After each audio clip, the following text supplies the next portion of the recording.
Hi, welcome to Your Business, Your Rules. I'm Kat LeBlanc. This is the podcast for people who want to start and grow an online location-independent business so they can live a life of freedom and choice on their own terms.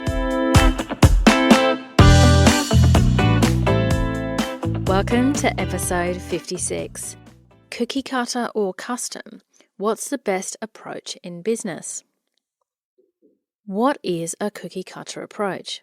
We use the term cookie cutter to indicate each one is the same, like a guaranteed formula for something that works. In baking, it means that all of your cookies should come out in the same shape. In business, franchises are the most extreme example of this. They take a proven business model that you can slot into, but you have to do everything exactly by the book. Which appeals to you more? A tried and true method for accomplishing something, or a personalized, totally unique approach? I actually think there's a middle and better ground on this. A lot of people offer their secret formula to do X, Y, Z, or the blueprint to something or other, and it makes you wonder if there really is some secret to doing things that you don't know. For some people, this is really attractive because it's something that's worked for other people, and therefore it should work for you, right? Other people advertise a no cookie cutter approach, where every case is different. And let's face it, everyone wants to feel like they're special, me included, so there's certainly an allure there of having advice tailored specifically for you. But what's the best way of starting or growing a business? Is doing things differently the way to go, or is following an established path better? One of the first things to consider is who you are and what you want. Some people prefer to use time-tested, established processes. Others are natural innovators. Neither is right or wrong, but it's important to know what you want. In my entrepreneurial design profile, that preference is denoted by your direction type. If you have the direction type innovative, you are likely to go mad if you need to follow someone else's rules. Then at the other end of the spectrum, if you have the direction type trusted, you'll likely feel lost without some structure. I personally have the type agile, which means I have a tendency to want to do things differently, but I also pay attention to what's worked before. So first, know your innate preference on this. Do you like to be in charge and direct how things are done, or do you prefer to be more directed and follow what has worked before?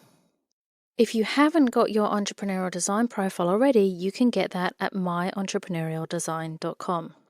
Remember though, the more cookie cutter or formulaic your business is, the more restrictive it's likely to feel. Most people start working for themselves because they want more freedom and more control over their life experience, whether that be how they work, where they work, or how long they work, or all three. You want to strike a balance between reducing the risk by using trusted processes and getting what you really want. I can't emphasize this enough though. Many people choose a business based on what they think will work or what's worked before without considering how they will feel running that business on a day-by-day basis.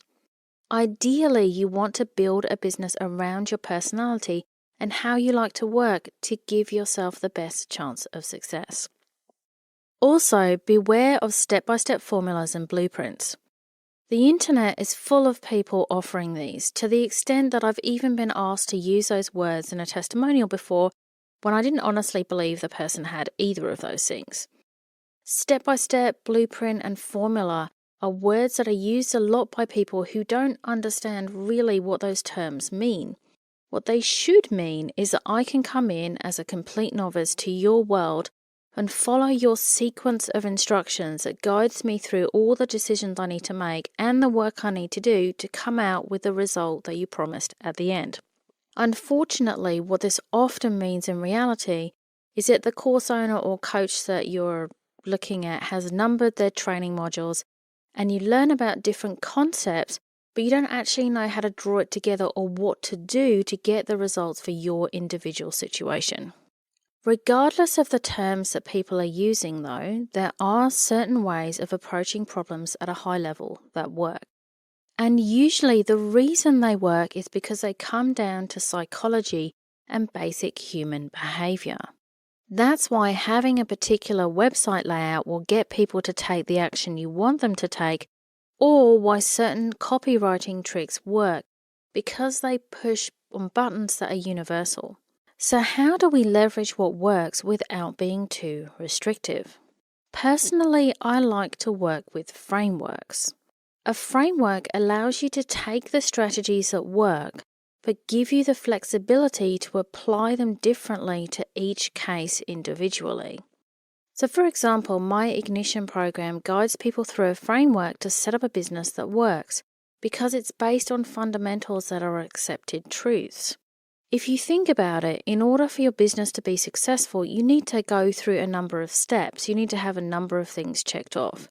You need to choose a business idea, decide how to communicate the value of it to other people, have something to actually sell, learn how to sell it, and figure out the best way for people to find out about your business in the first place.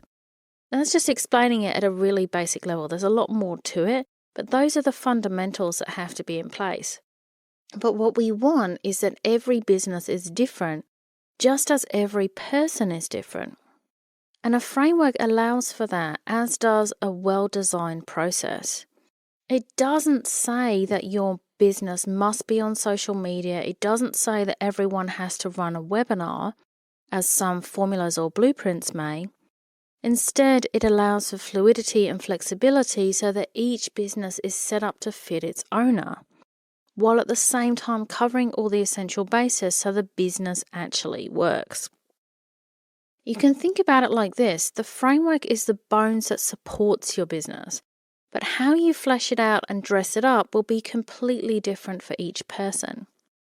And that, in my opinion, is the sweet spot between a cookie-cutter system and a custom-tailored approach. Leverage what works, but stay individual. I hope that was helpful, and I look forward to speaking with you again soon. Thanks for listening to Your Business, Your Rules. I'm Kat LeBlanc. If you like this show, I'd love you to subscribe, share, and leave a review on iTunes. And if you'd like to continue the conversation, head over to my website at katleblanc.com. Until next time.